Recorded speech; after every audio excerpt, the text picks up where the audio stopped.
Welcome back. ગુજરાતમાં પર્યાવરણના સંરક્ષણ અને જતન માટે રાજ્ય સરકાર સતત પ્રયાસ કરે છે. ત્યારે ગાંધીનગરના કલોલ તાલુકાના દંતાલી ગામે એક વૃક્ષ માં કે નામ 2.0 કાર્યક્રમનું આયોજન કરવામાં આવ્યું અને આ કાર્યક્રમમાં ગૃહ રાજ્ય પ્રધાન હર્ષ સંઘવી, પર્યાવરણ પ્રધાન મુળુભાઈ બેરા, પ્રધાન મુકેશ પટેલ ઉપસ્થિત રહ્યા હતા અને વૃક્ષોનું રોપણ કરવામાં આવ્યું. સાથે જ કાર્યક્રમમાં શાળાના બાળકો પણ જોડાયા હતા. આ વૃક્ષ માં કે નામ હેઠળ કુલ 2,11,000 વૃક્ષો વાવવાનો સંકલ્પ પણ કરવામાં આવ્યો. આજે આપે વૃક્ષ વાવ્યું છે.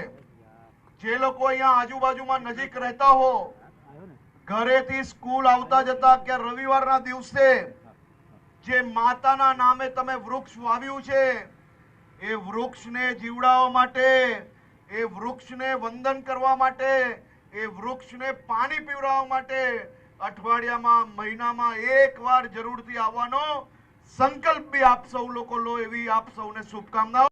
કલોલ તાલુકો અને આનંદમ પરિવાર શ્રી અનિલભાઈ અને એના પરિવારને હું અભિનંદન આપું છું કે એને ખૂબ મોટો સંકલ્પ લીધો છે અને આ રીતના જે વૃક્ષ એ આપણી ભારતીય સંસ્કૃતિ છે કે જેમાં આપણે સોળમાં રણછોડના દર્શન કરીએ છીએ.